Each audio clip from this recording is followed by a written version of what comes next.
Hello guys! Ngayon tuturuan ko kayo kung paano mag-hide ng like at share count sa Instagram. Una, pindutin ang Instagram app nyo.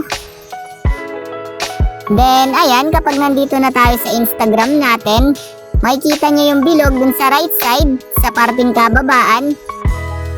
Yun ay yung profile nyo. Pindutin nyo lang, pumunta lang tayo dun sa ating profile. Ayan, then kapag nandito na tayo sa ating profile, kung mapapansin nyo sa taas, yung 3 line sa parting kanan, yung sa taas, pindutin nyo lang yung 3 line dun sa taas. Kung mapapansin nyo, ito siya.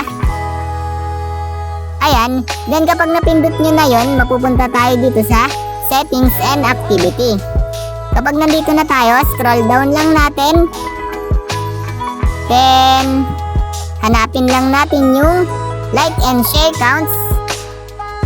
Ayan, eto siya. Like and share counts. Pindutin lang natin yon kapag nakita nyo na. Ayan.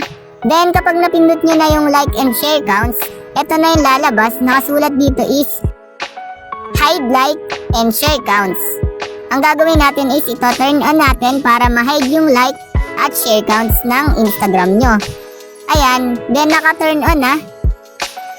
Ayun, kapag naka-turn on na siya, it means naka-hide na yung like kapag may nag-like sa post nyo, tsaka share counts. Ayun, ganun lang naman kadali mag-hide ng like and share counts dito sa Instagram.